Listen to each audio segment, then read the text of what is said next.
I think that I'm one of the people that resonates well with the Tea Party. I think that there are several candidates that resonate well with the Tea Party. So, but I think I did. I did fine. I felt good. We got to keep walking. You keep talking about having a sense of humor. Yes. Why is it something you keep bringing up? Well, I keep bringing it up because I do, first of all, have a sense of humor.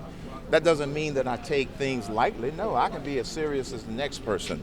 But you know, laughter is good for the soul. And I happen to believe that laughter is also good for this nation if we have an economic growth plan that's working and you're putting people back to work and this economy is growing, creating jobs, people feel real good about that. So, speaking of sense of humor, some people say your 999 plan sounds like a pizza deal. What do you have to say about that? It's not a pizza deal.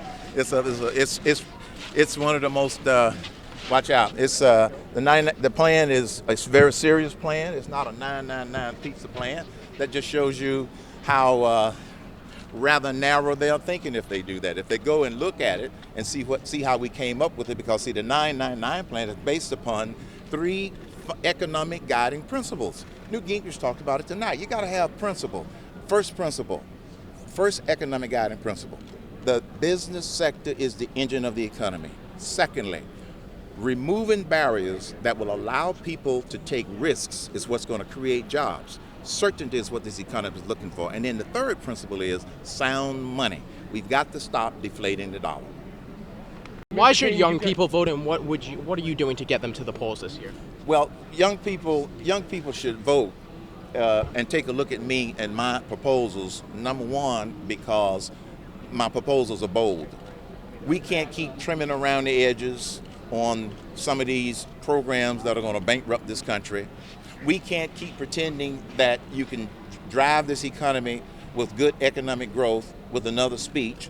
Young people have a lot that they have at stake going into the future. So my plans are bold, but they're bold because this economy is on life support. And so that's why they need to take a look at it. Secondly, we are a nation of crises.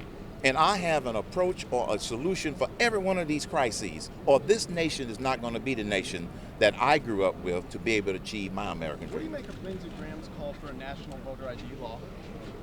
I didn't know he had called for a national voter ID law. What do you think about that, though? A national voter ID law. Requiring all voters to have a photo ID at the polls.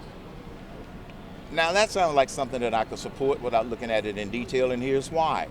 If you need a license to get a picture to get on an airplane, why shouldn't you need one in order to be able to vote? So What about students living, on college campuses, not in their hometown? That would deter them to voting, where they're living at times. well, if you have the other rules right. See, here again, you can't just take that one idea and then start doing iterations on it until you know what the whole package is.